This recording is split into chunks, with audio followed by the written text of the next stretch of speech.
When is a good time to talk Michigan football? It is always a good time to talk Michigan football, and that's why we are here. That's why you're where you are at as well, because we are set on this Wednesday to talk Michigan football. Jim Scarcelli, the former Wolverine, is here. Scar, every day you think about Michigan football? Is there a day that you can remember, like, I don't think I've thought about Michigan football at all? Denny, I played there 5 years. I've been around it. My house has got stuff. I got stuff all over the place. I kind of have a constant reminder, that Michigan matters, man. Michigan football always matters. Yeah, the thought crosses my mind on a daily basis. Yeah, somewhere, when Michigan, they're the defending national champs, so it's I think it's way easier, this offseason, and the last 3 years really have been. Maybe it's not just about beating Ohio State, but it has a lot to do with it, because I can recall the previous 15 years, it wasn't going to be every minute, and I don't know if it was every single day, but it's kind of like, wow, man, this is just it's not so hot. But man, when you're the shoe's on the other foot, you're feeling pretty good about things. And that's where everybody's at right now into this off season. And, June, people are excited about what the future may bring. And we're going to talk a little bit about that, both on the football side and on the basketball side. Dusty may be adding yet another player. If you have not heard about that, we'll get you up to speed on what Dusty is doing. Scar has win totals for Michigan here in June, what he's thinking about, how many games Michigan's going to win, and he is also going to tell you what he thinks of Michigan State and Jonathan Smith in his first year, the head coach up at Michigan State. Also, non-conference thoughts and wink from Scar. But Scar, we start out with Michigan football and names to remember. And they had a big weekend last. It's like, I think all the weekends, like, I don't know if it sounds almost patronizing every time I call a big weekend coming up, big weekend. But all of these weekends in June and maybe in July, they are going to be big weekends. So it was a big weekend last weekend. It's going to be a big weekend this weekend. And if you're looking for a guy to keep an eye on that Michigan may be able to pull in as a part of this recruiting class, it is this guy right here, Taz Williams Jr. He is going to make an announcement on where he's going to go to college in the middle of July 13th to be exact, but he has put down a list. He's got a Final Four, which includes Texas A&M, Penn State, SMU, and Michigan. And Michigan has been there all along for him, and Michigan is going to get his final visit. And that's always it's nice to be able to get that final visit. He's as far as a prep goes and a wide receiver, he's as talented and just as on the high school level. You look at his offers: Michigan, Bama, Florida schools, Georgia, Ohio State. I think another 40 schools have offered this guy. So he's someone that you'd love to see. And Scar, you'd love to see this if you're a Michigan fan for a number of reasons. One, he's just a talented player, and that's great. Number two is that along with Michigan, the last 3 years being a ground and pound, and now Sharon Moore, a smash type approach, which makes you think like they're just going to run the ball all the time. If you're one of the more talented wide receivers in high school, you might look at Michigan and say, I want the ball. I want them to throw the ball to me. So it's good to see that you get a player like this, because the indication is Michigan will use a talented wide receiver. They're not just going to, be like Army or something. You know what I'm saying there? Yeah, I think Michigan's approach recruiting receivers is we're going to use you in a lot of ways. Is how I would sell Michigan receiver. I would really. Roman Wilson is like the poster child. We threw the ball to him all over the place, but we used it. We used him on reverses. We did it. He got the ball a lot of different ways. So whereas I don't know that you're going to see that as much in other offenses. Now, the kid is from Texas. You know, he doesn't have Texas on his list. He's got, you know, he's got Penn State and Michigan. Maybe he wants to get out of Texas. You know, I've always said there's a lot of guys that just want to get away. They want to get away from where they're living. He's got SMU. They throw it all over the place. But the last visit, I know I took six. We were allowed 6 trips back in my day. Every trip you go on, Danny, when you're coming home from the airport, you're like, that's where I want to go. That last trip, it does matter. You know, you gotta. I used to tell my guys, hey, you take some time after your last trip and then sort it all out, because you always have that feeling. Anyway, it'd be great to see him, but I think we have to sell. I think Michigan has to sell that we are using you as an all-purpose guy. You're gonna get the ball in more different ways here than if you go play for some of these guys that just throw it all the time. Yeah, and I think you're exactly right about Roman Wilson, and I don't think it hurts to see Nico Collins, who just got a big contract. It's the offseason of wide receivers in the NFL getting these big, gigantic deals, and Nico Collins. I wanted him to come back for that pandemic season. He's like, no, he's going to go to the NFL. Well, it's worked out great for him, but he still represents Michigan. You know, I've seen him wearing the varsity coat as recently as last year, you know, heading into the stadium. So I don't know, maybe Taz looks at Nico and is like, hey, I can see myself in the maize and blue too. Yeah, we have to sell that. You know, we're getting guys ready for pro football. We're going to block. We're going to run reverses. We're going to do all these things. I know. I mean, you can't be afraid to talk about that. We're getting guys ready for. We want to sell. Listen, guys want Michigan offensive linemen. They want Michigan players. Andy Reid said he can't get enough Michigan football players. He said that. And we want to have that reputation with tight ends, receivers. Hey, you get a Michigan receiver, the guy's he's not going to cry about blocking. He's going to be coached up on it. He's going to do it. He's going to understand it. You know, that's what we have to continue to sell. And you're right. Nico is another guy. Our coaches know what they got to do to sell Michigan. Yep. So Taz, that's one to keep an eye on. So too is this player here that I have put up on the screen. His name is Maxwell Roy. He is a 6'5", 265-pound defensive tackle out of Philly.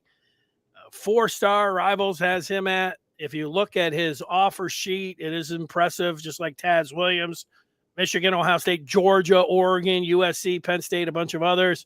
He has a top 6 that includes Michigan, Ohio State, Oregon in there, Wisconsin, Rutgers. You know, that's could be the Philly connection. I don't know, Duke. You know, makes you think that he is, maybe interested in school as well, which is not going to hurt Michigan, right, Scar? Yeah, I looked at this kid's film, Denny. This is the kind of kid we got to get, man. You know, this is a bigger Jenkins, Mozzie Smith type kid. He'll be an inside guy. He's a little taller.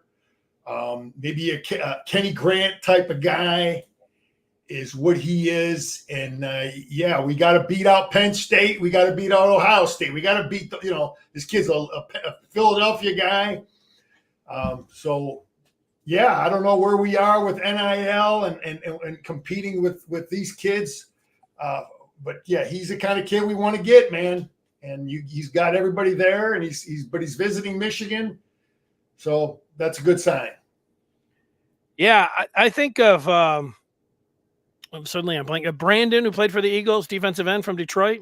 Well, he's a lot smaller. Brandon Graham is. The reason I'm bringing Brandon Graham up, Scar, is that. Oh yeah, maybe did he go in and make a visit, make a phone call? I don't know, but if I'm a kid from Philadelphia and I'm watching the Philadelphia Eagles, and Graham is just such a great, he just seems like a great guy altogether. But when you listen to him talk, and then you know where he's from and everything, that wouldn't surprise me if there was a connection there. Brandon Graham he loves Michigan. Brandon Graham loves Michigan. Then I think I may have told some stories about him sponsoring. My nephew was involved with a team that was out in Philly, and he paid for everybody's stuff and was he's treating these Michigan kids. These were all high school kids, and he was treating all of them like great. And he's a good. I met him, man. He's all Michigan, and he had a great career. And you're right. Maybe it matters. He's a Philly kid. He's watching this guy. OSU wants this kid bad. He can play. He's the kind of kid we got to get, man. We don't want him going to OSU. We don't want him going to Penn State. No, no, you don't. It looks like he's got all Big Ten there. He's got Georgia too, but he's mostly Big Ten on his list. So, yeah, he's got Oregon is Big Ten. You're right. Besides Duke sitting there, and Michael indicating on the feedback that Roy is from the same school as Maserati Marv and Kyle McCord. So that's a tough one, right? Yeah, I don't know how much that really. I get it. He went there. I mean, Ryan Day knows the high school coach and all that, but I sometimes think that stuff is overrated. Roy's going to look at Sharon Moore. He's going to meet Ryan Day. He's going to meet Wink. He's going to meet Espo. He's going to meet what's the D-line coach at Ohio State? Been there forever. Was that Penn State? What's his name? Whatever. He's going to meet those guys, and where McCord went to school or Maserati went to school. Sometimes that stuff is overrated. He's got to make the decision for himself, and hopefully we can close the deal, man. Espo and Wink, and Denny. I'm gonna jump in on Wink real quick because I've been reading some things and hearing things. People were reluctant. Oh, is Wink? He's 60 years old. Is he going to go recruit? Let me tell you, this guy's recruiting, man. From the feedback I'm getting, and he's a factor. I think these recruits. This guy coached 20 years in the NFL, man. He's coached. He's coaching I think he was coaching the Super Bowl, and he's coached a lot of good players. So he has a lot to sell. And he is definitely a factor. Larry Johnson, you're right. Wink is definitely a factor on the recruiting trail. The guy can talk to people. You don't forget how to recruit just because you haven't done it, or you don't forget how to talk to people just because you haven't, recruited college kids, high school kids in 20 years. But what I'm hearing is he's making it happen. The OG is making it happen. Shadyville says Wink worries him. He said he's heard. We're going to see. Maybe he's using some different terminology. They mentioned more aggressive. Let's see. Let's find out. Let's see just how much he's going to do, how much stunning, and we'll have to find out, man. You're right. John did move on from Wink. It wasn't a personality thing. If it was a personality thing, he would not be in Ann Arbor. It was obviously just a football thing. They disagreed about the vision. And who knows, maybe Wink will throttle it down a little bit, because listen, man, I was a head coach and I was a coordinator, and the coach, I've been in both those positions. And if the coach says, hey, man, you need to take a look at this, I'm going to do it. Or if I'm the head coach and my defensive coordinator is a little bit too aggressive, maybe Sharon's going to have to throttle him. I mean, he can easily make that adjustment to do more of the McDonald Minter things. It's our package. It's what we do. So the adjustment, the tweak can easily be modified by the head coach through discussion with the coordinator. But I'm not worried about it. I just think the foundation is there. The foundation stays the same, Danny. Yeah, you could have been worried when Minter took over and he did the job, and why would you change? Mark says hard to imagine that the style needs to change that much, and that's the thing. What you have going, you have the talent, you have the personnel, and you have the system that's been working, and he knows it. So let me say this. Let me say this. Worried about that. Let me say this to you. What you have, people really got to understand defensive football. Mike McDonald, Minter. I mean, these guys were creative. Listen, there's a foundation of what we are. And I wish I had film. I could tell you, we have a foundation, but there was a lot of creative stuff that both of those guys did. And Minter was not predictable week in, week out based on, like I said, he could see the same formation 4 weeks in a row from different people and line up and defend that same exact formation different ways in 4 different weeks. You follow me? So those are like decisions that you make from a creative standpoint, but the foundation is there. And so yeah, we're not going to change much. I'm not worried about none of that.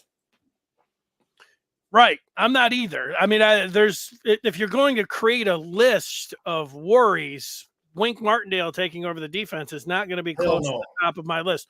Quarterback and offensive line. Kicker. Offensive line is not my concern, Danny. Well, I'm just telling you. I was just giving you some of. I'm telling you, man, that offensive line, Danny. I'm going to tell you right now, man. We got good players there. They've been sitting there. You don't think El Hadi and Crippen, these guys have been sitting there pissed off. They're ready. They're ready to go, man. I played with too many good offensive linemen that sat on the bench for 3-4 years, and they were great players in their 5th year, their 4th year. And that's what we got now, man. You're going to watch Hinton and Gentry killing dudes. Our tackles are going to – I'm just telling you right now, our offensive line is top 3 in the Big Ten, at least. Good. I'm glad you say that. And you have pointed it out in film that you watch, what you've liked. You've seen the athleticism, Crippen, you've mentioned a few times.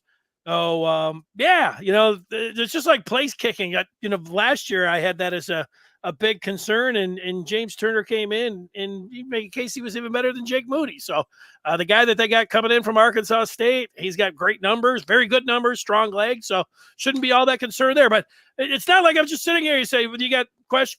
No questions, 0 questions, no questions. And of course, quarterback is going to be the top of everybody's list because you just don't know. You haven't seen enough. Benny, I thought about this.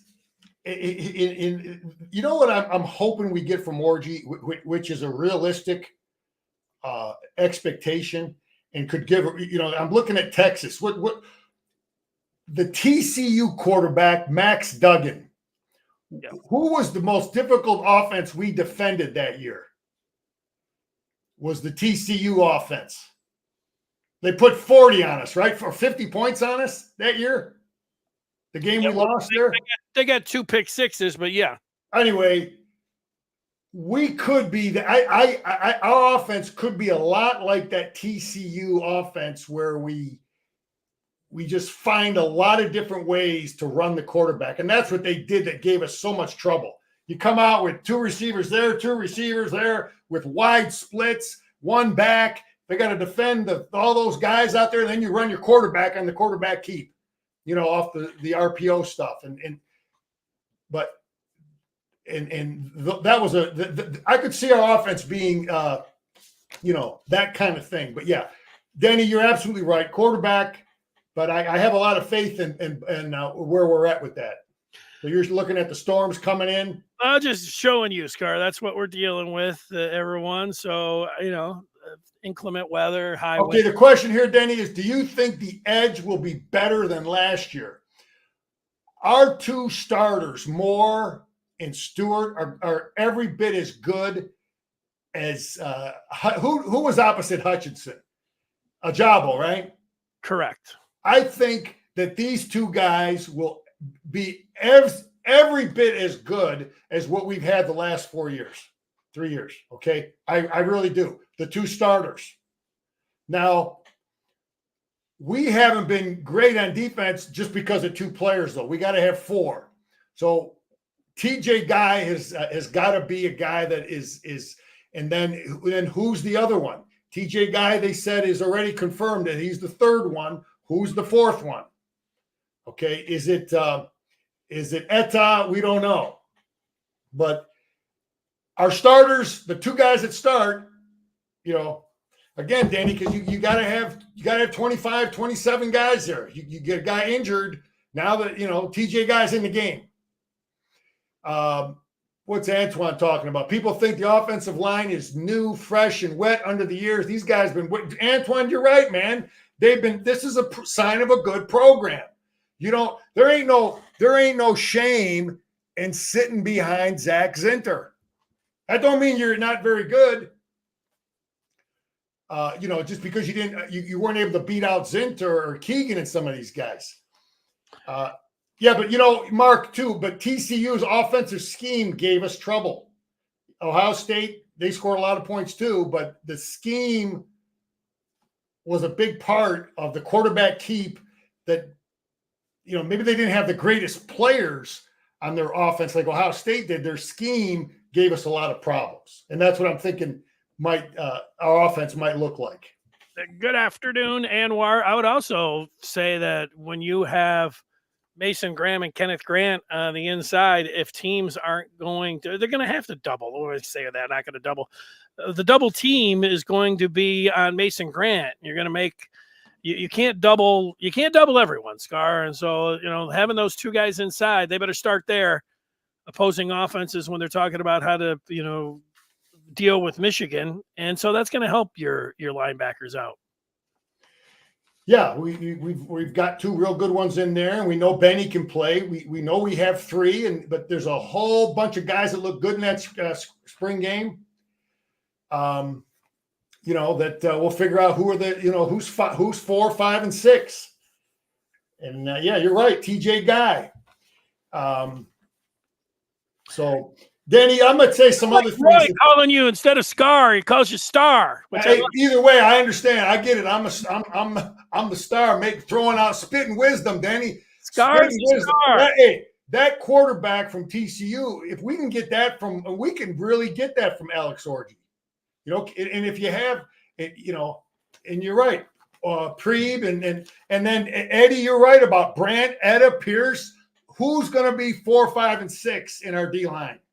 Because we already know our top 3, Grant and Graham, and then Benny. They're all proven. It's this is how coaches think. Who's going to start next year? Who's going to be 4, 5, and 6? And let me say this to you, Denny. All right. No one's talking about Fresno State. Ain't no joke. Jeff Tedford, the guy's a good coach, man. They were 9-4 last year. They beat some teams.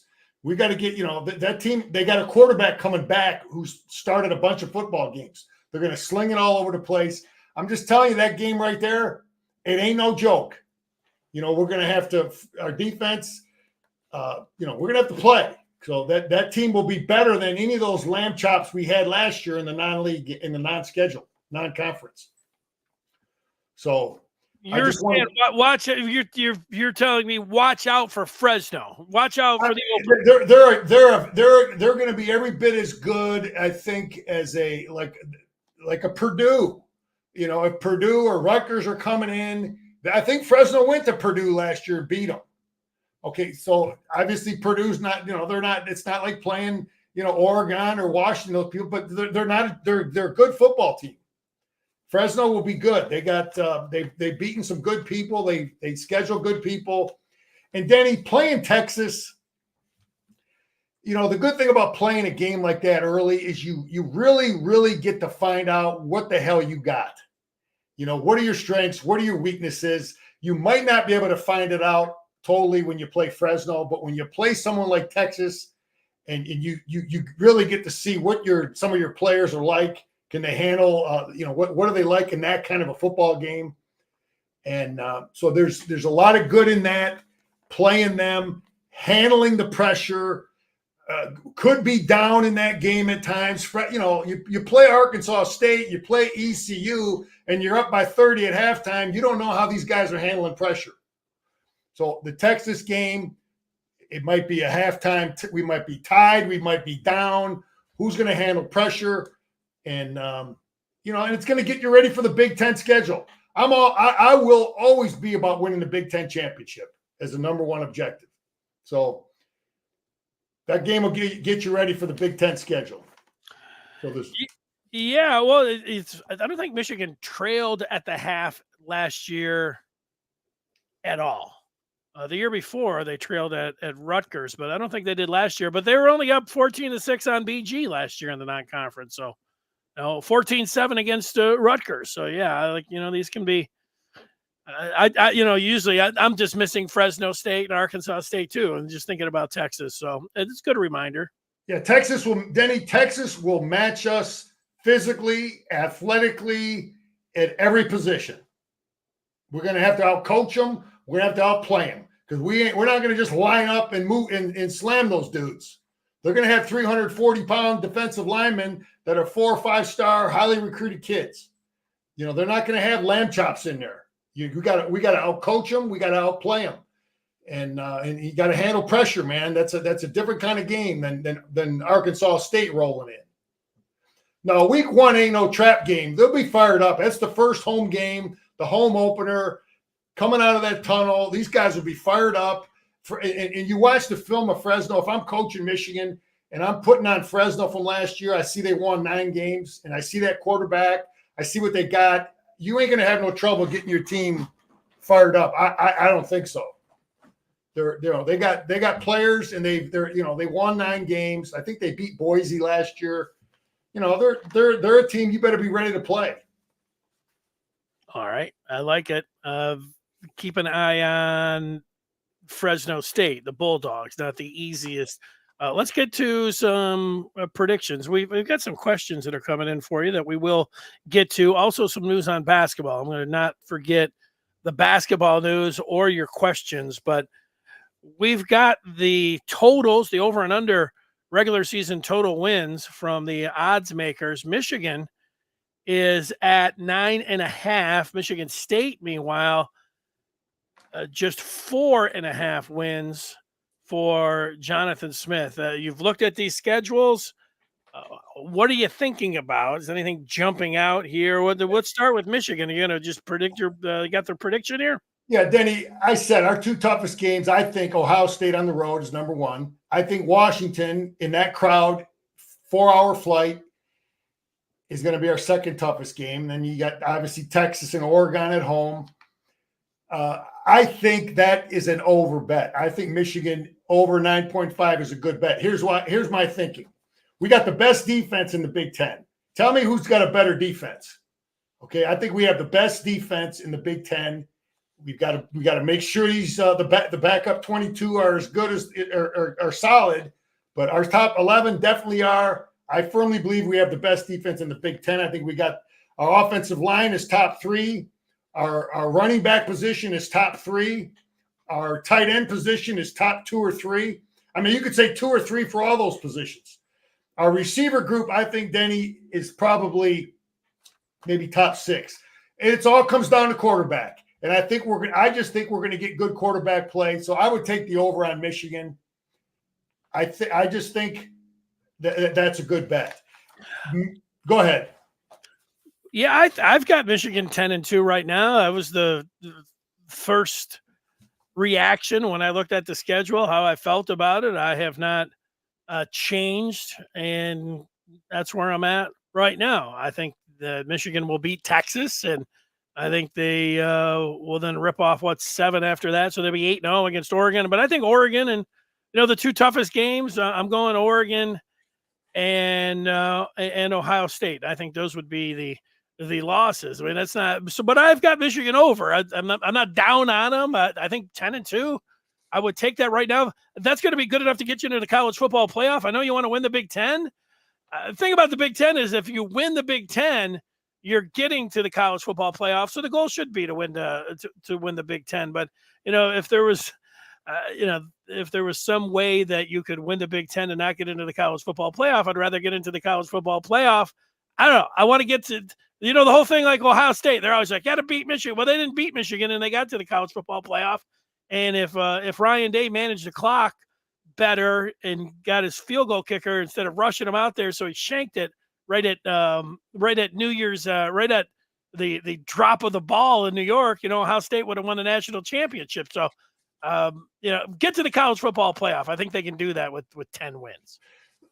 Okay, so I'm confident that's a good bet. Michigan over 9.5. Okay. Yeah, so 10 wins. I'm confident. I don't just because I think I'm just telling you when you're talking about confidence. I would not tell people to go out there and put their car on Michigan going over. Like if we were sitting there and I thought, man, Michigan's if like that number was 7.5, I would say, yeah, go ahead, and Well, okay, Denny, I feel real confident with Michigan State going over that number. Okay, a couple of things you're looking at. I think when you're making this kind of a preseason pick. They got a coach. They got a quarterback. They got a solid, legitimate home field advantage, home field crowd. Michigan State has all three of those. Okay, you play at Michigan State, the fans will come out and be a factor. I looked at their schedule. They've got like 2 or 3 automatic wins, 2 automatic wins. Then they got like 7 games that they only got to win 3 of those that are, I think, 50-50 games. So I think that's my lock pick right now for Big Ten schedules is Michigan State over that number. They got a coach, they got a quarterback, they got a home field, they got people that are fired up about Michigan State football. They will come and support that team. The home field will be a factor. And there's, like I said, there's like 7 games that I think are 50-50 games, and they only need to win 3 of those. 2 of them are locks. Two other games are gimmies. Yeah, I think Michigan State's going to win 5 games. So I agree with you there. I'm not as confident when you talk about all those things. You know, Aiden Childs is their quarterback. He didn't start last year. He's a sophomore. So, I mean, he's very talented. They're really dual threat QB. He could be great. But, you know, first-time starter. So there's a question mark there as well. I just like they end with some real easy games like you're talking about. 3 out of their last 4 they got at home. Indiana, Purdue, and Rutgers. I mean, they should be able to win those 3 games. And then they have FAU and Prairie View with 2 out of their 3. So they've got at Maryland and at BC early. You know, you got to, I don't know, you're ready to go crazy because in the middle of the season, it's going to be rough for them because they got Ohio State, Oregon, Iowa, and Michigan right there in a row. And when you take a big, you know, smack upside the head like that, sometimes it's tough to get up. So, yeah. Anyway, I think that's a great pick. Tim has a question about Oregon. Oregon will be, they're going to have Penn State type talent. Okay. The guy's a good defensive coach. He was the coach at Georgia when we couldn't move the ball, but they don't have Georgia talent. They got good talent at Oregon. He's going to have a good quarterback. That kid's been around. Oregon will match up with us. We're not, you know, they will have Texas type talent, but I think people are, you know, I think we're giving a little too much love to Oregon out here in the, you know, the Michigan people, and not enough respect for Washington. Because, you know, Washington beat those guys twice last year. I know it's a different coach, but a lot of those players are still there. I know Penix is gone, but Jed Fish can coach. Oregon will have players. Okay, they will have, but they got to make a long trip. We will match up well with what they do on both sides of the ball, and that's a game I feel confident about. Yeah, I don't feel confident in that. I always look to you know, coach and quarterback, and then, you know, the program that they have. Pretty good program and where they're at. Dan Lanning is the best coach in the Big Ten. If I was ranking them, and what, based on what, 1 year, Denny? Guy had 1 year. He inherited a great program. He's born on third base. Well, I would say that Alabama, they wanted over DeBoer. They wanted Dan Lanning first. I based a lot of that on what Bama, who their first choice for their head coach was. It was Dan Lanning. That's who they wanted. I think Dan Lanning's the best coach in the Big Ten. And then the most important thing in college is who's your head coach. They've got the head coach, and then the second thing is quarterback. And Dylan Gabriel's played 5 years. I mean, this is a 6th year, a lot like Bo Nix, who also was into a 6 years. So you got a lot of experience there, and they got a good system. He gambles a little bit too much. That could end up being his downfall. He's got that Dan Campbell. Sometimes he just can't walk away from the table when he's winning. You know, he just has to keep throwing the dice. And, you know, if Dan Campbell's hitting on 19, Dan Lanning's hitting on, you know, 20 at the table. Danny, I'm just a little reluctant to start talking about how great the coach is at Michigan, Ohio State, Oregon. I'm just keeping it real, man. Winning there ain't like winning at Purdue, Indiana, and Illinois. Okay, so we've covered this. So I'm not too quick to start stroking the guy. I've been on Oregon's campus. I know what they got in terms of recruiting. They got Nike right down the street and all that Phil Knight money. That helps. They got a lot going on, man. So when we recruit against, that's why Dante Moore was, and that's why he's there. Believe me, they got a lot to sell, and they got deep pockets. So Oregon is, anyway, they got a lot. So right now, having deep pockets, and it could change when they get a collective bargaining agreement, if they put some kind of cap in there right now, but it doesn't mean everything. Like the Dodgers and Yankees who just win the World Series every year. Scar, I know you're getting into baseball a little bit more here recently. The Dodgers and Yankees don't win it every year, but they've got double the payroll of everybody else. But Oregon, they have. Well, if we're talking about the top payrolls, Oregon has one of the top payrolls. USC, Oregon, Texas, Miami, those are the top payrolls. I know that doesn't always work out. People are really quick to say, oh, yeah, great. You need to coach them. Well, they get a little bit of coaching and a big payroll. That could really help you out. Here's a question from Antoine to you, Scar. He says, explain to people with Orji what he does in terms of numbers in the box. It's just a whole nother deal. One-hand advantage. Listen, when you defend a football team, okay, with what Michigan is doing, let's just take Cade McNamara compared to Alex Orji. Okay, if I'm defending Cade McNamara, I do not fear some of the run threats off of all of the RPO, the quarterback power, all these plays. I can start checking them off the list that they don't run. Okay, but I obviously have to. I know he's a proven accurate passer, so the pass game is in effect every single down with Cade McNamara in the game. With Alex Orji in the game, I have to always account as a defensive football player, as a defensive football coach, for all the different ways they run them. And we're going to scout it, and we're going to know it, and the players will know it. Every single way Michigan could possibly run Alex Orji. We've seen it the last couple of years, the Orji package.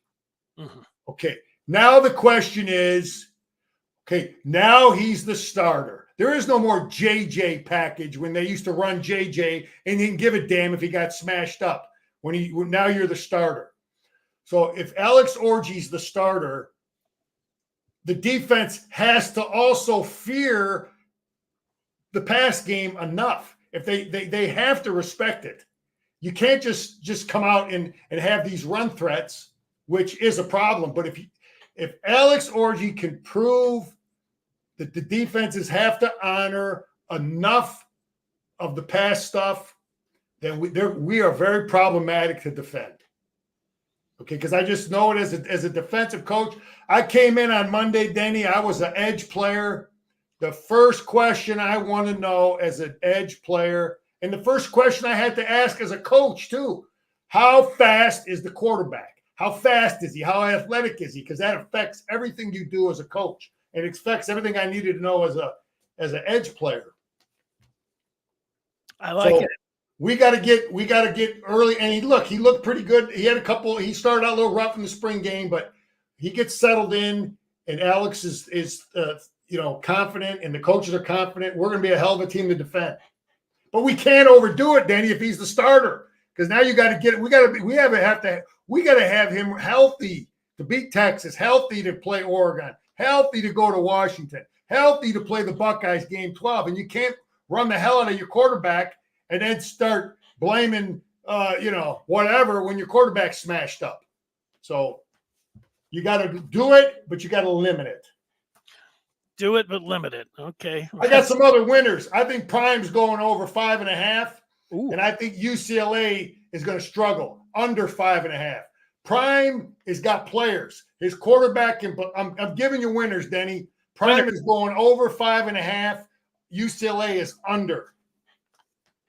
Okay, I'll remember. Some other winners, just people. If you want to make some money, those are no charge. I'm going to keep an eye on those, and as we get closer to the season, maybe I'll decide to get involved with some of that.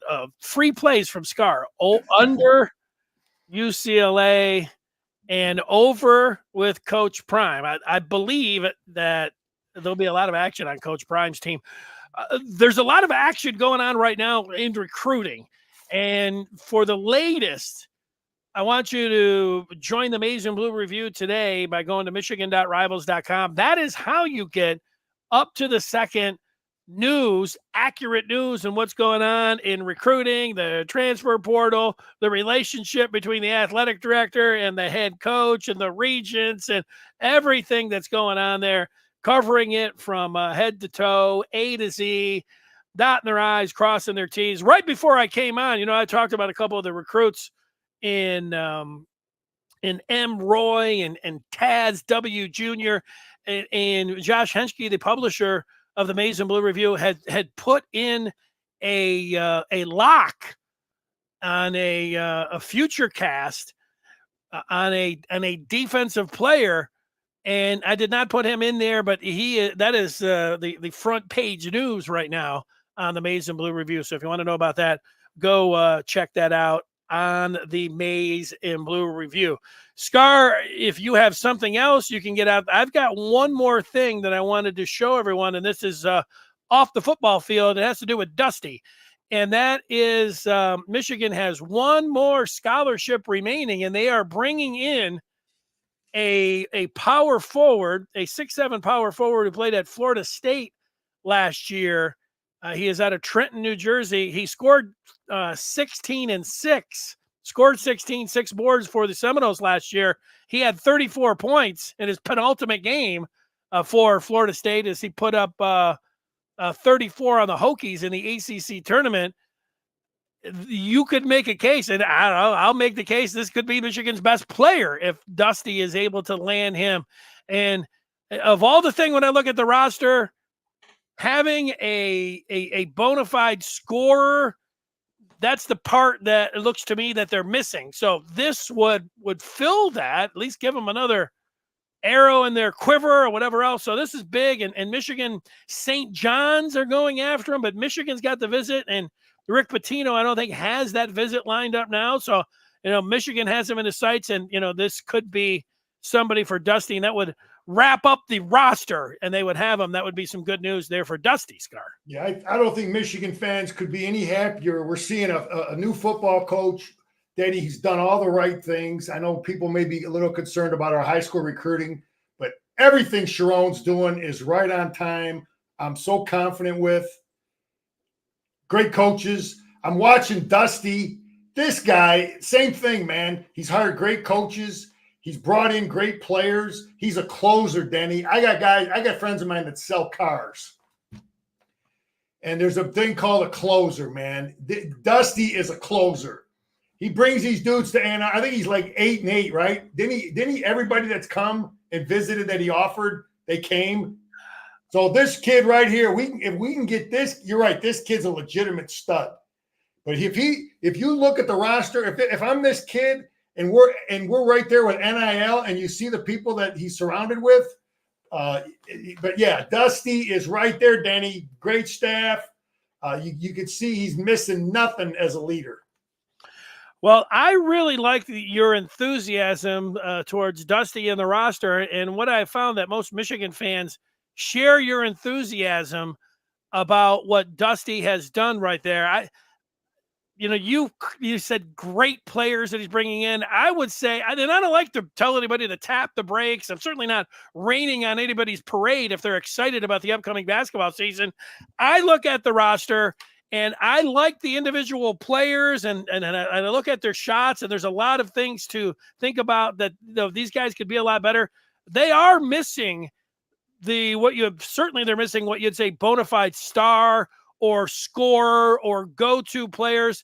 They look like they have a lot of complementary players. That doesn't mean that they can't step up and fulfill that, but I hear a lot of people talking about winning the Big Ten, and I think, to me, if they just get into the NCAA tournament and you see that Dusty is a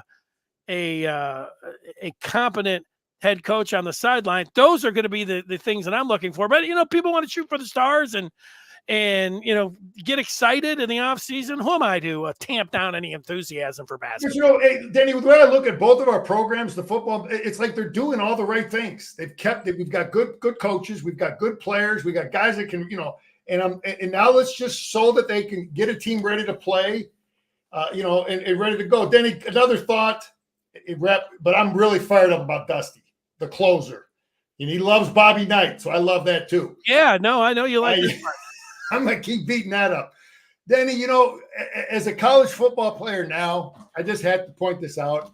It's not just Michigan. Think if you're a secondary kid at Michigan. Okay, you're McBurrow, you're Hill, you're the next corner.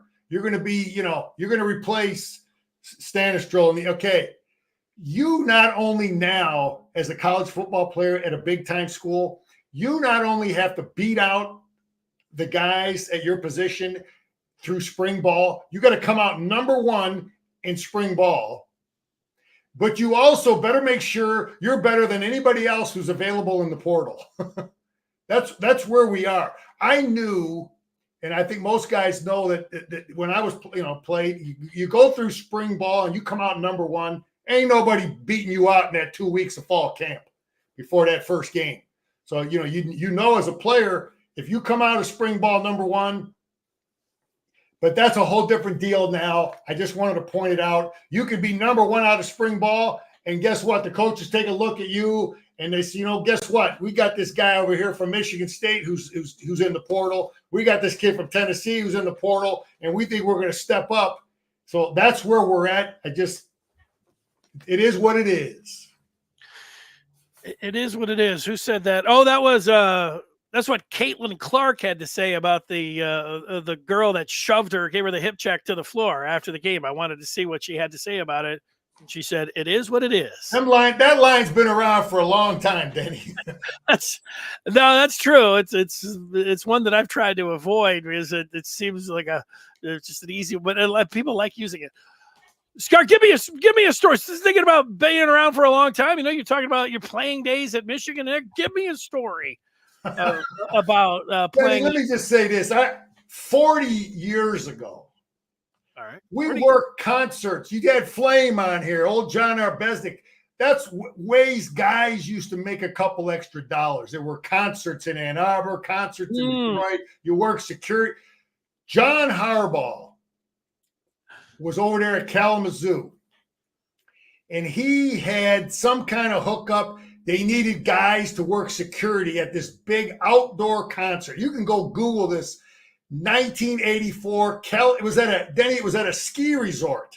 150,000 people. Ozzy Osbourne, Quiet Riot, Motley Crue. If you know any of these groups. But it was an all-day, 150,000 people event.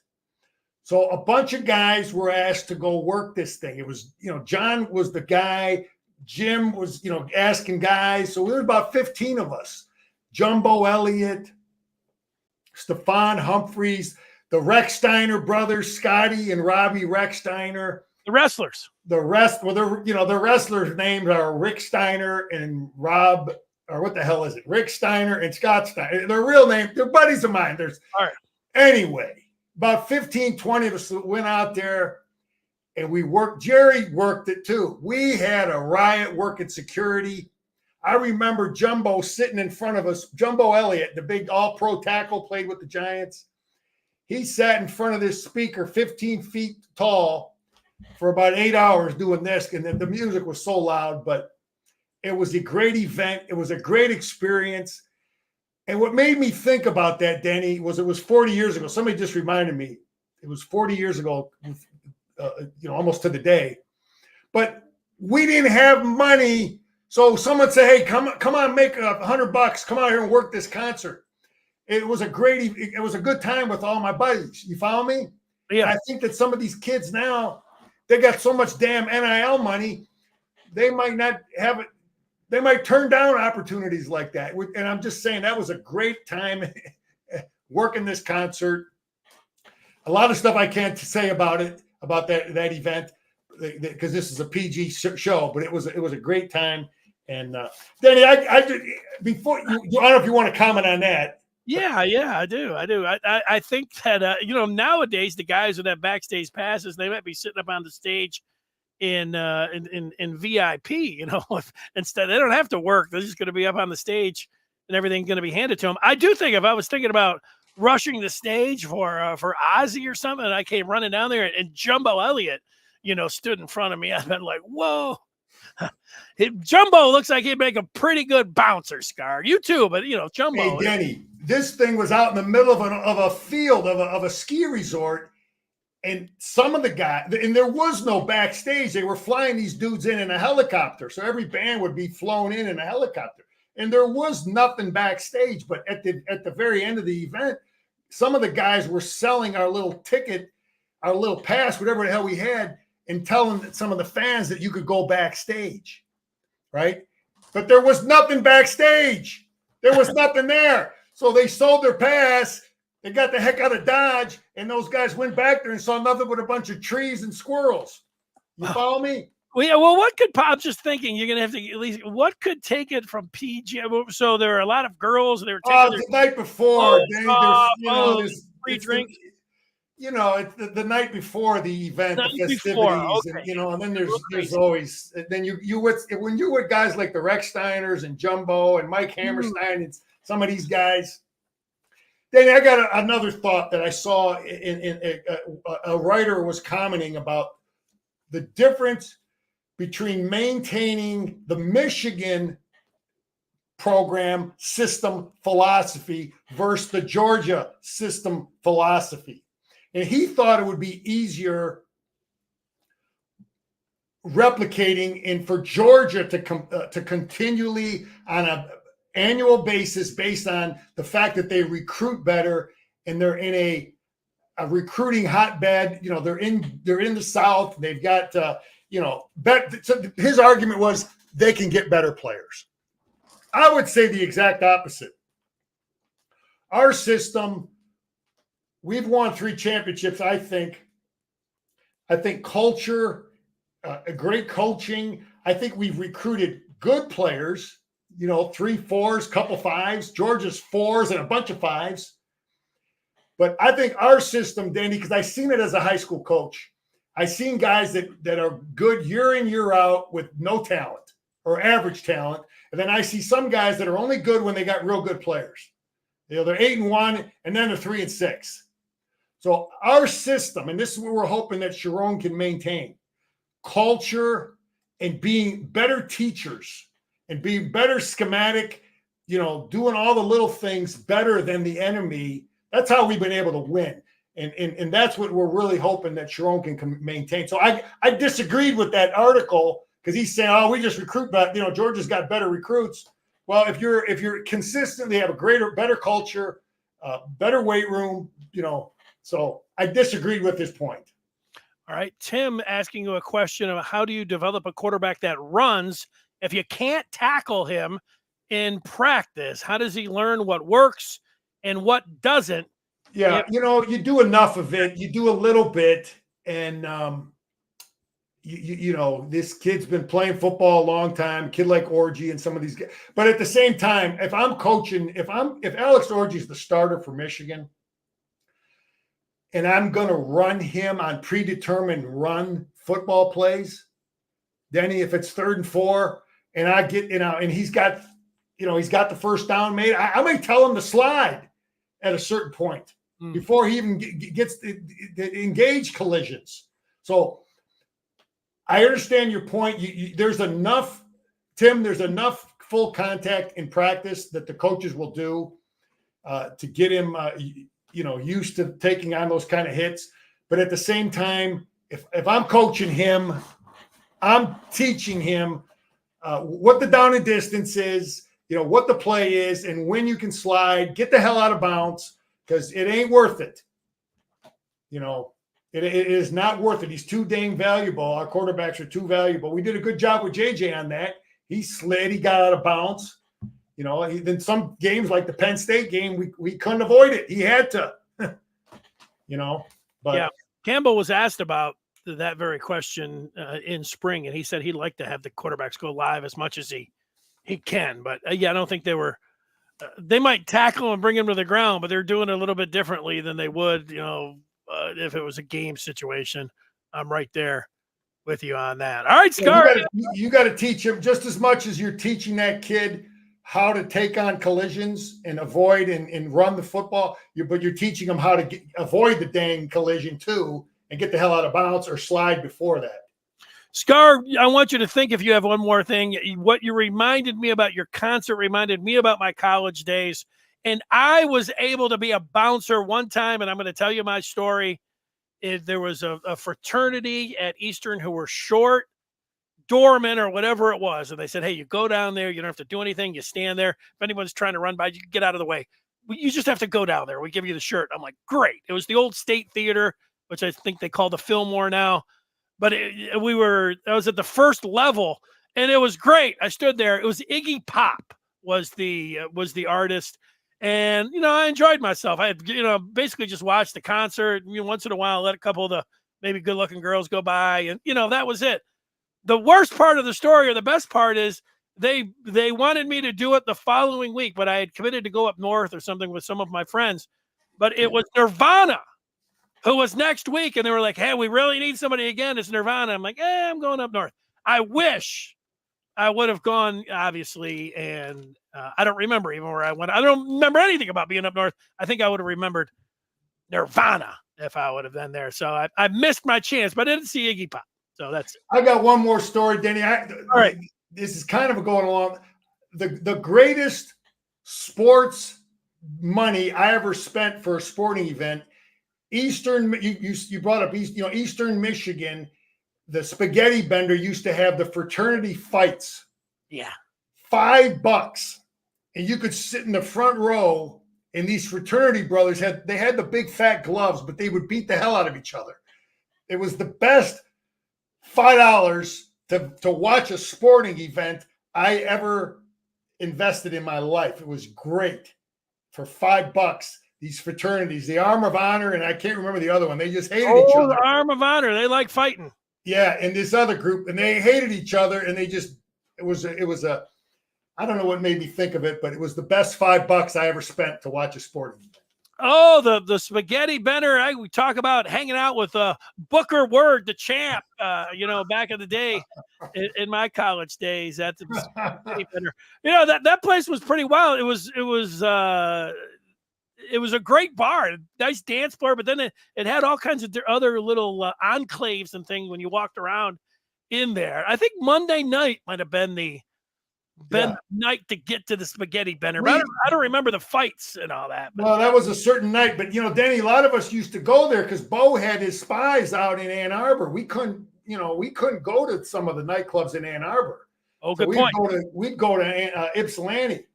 I agree with you, Keegan. I'm not sold on. We don't know who the hell the quarterback's going to be, but I do think we're going to see both of those guys. I'll take that bet right now. We will see Tuttle and Orji game one. I don't know which one's going to start, but they will both play, and I hope they both play well. I like to go through the whole year with both of them. That would be a great situation.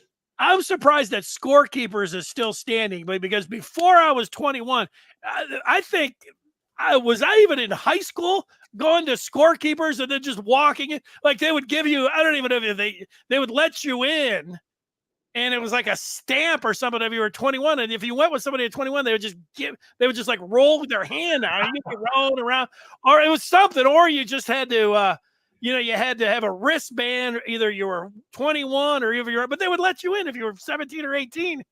And, but it's not like the bouncers were looking like, hey, where's your wristband? Nobody was doing anything. Once you got in, it was a free for all. But I'm sure that they've had to really lock that thing down now, and you're not able to do such things like, it's a different world, man. Nickel beer. You're right about that. Quarter pitchers. Yeah, none of that.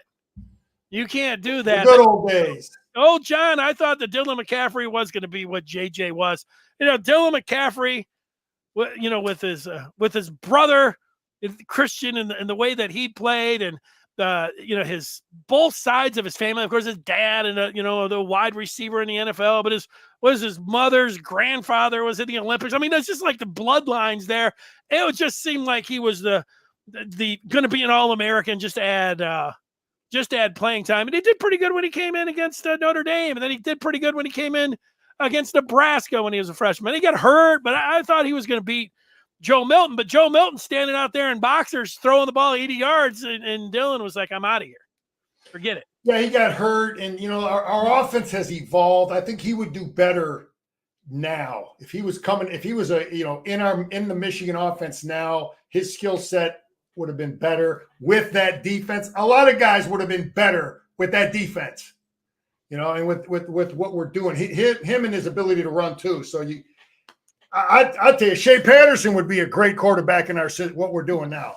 No, I disagree with you there. The kid was a good player. He didn't have the defense he played from, but we were behind all the time. He was never going to be great, Scar. He couldn't set his feet. But I don't know about great, but he would have been perceived. He would not have to. We would have been not playing from behind all the time. The run game, the whole scheme was both sides of the ball was better. Yeah, you're going to get helped out if you got a top-ranked defense and an excellent defense and all of that. I'll agree with you on that. So, all right, Denny, we're rolling. We're getting closer, man. We're counting it down. Get your bet on the Spartans. They're gonna win some games. I'm telling you, they got a coach, they got a quarterback, they got a home field. I'm never cheering for them, but if I see a chance to make some money, I'm gonna let you know. Yeah, I think that you almost have to cheer for him. Then, what if you get in a situation where it comes down to the last game, and you're like, boy, I really need Michigan State. You're going to cheer for him. So I would say don't bet Michigan State, and then you can just let the chips fall where they may. Scar, great job. I look forward to talking with you next week. All right, Denny, go blue. There he is, the one-time bouncer for Ozzy Osbourne, Jim Scarcelli.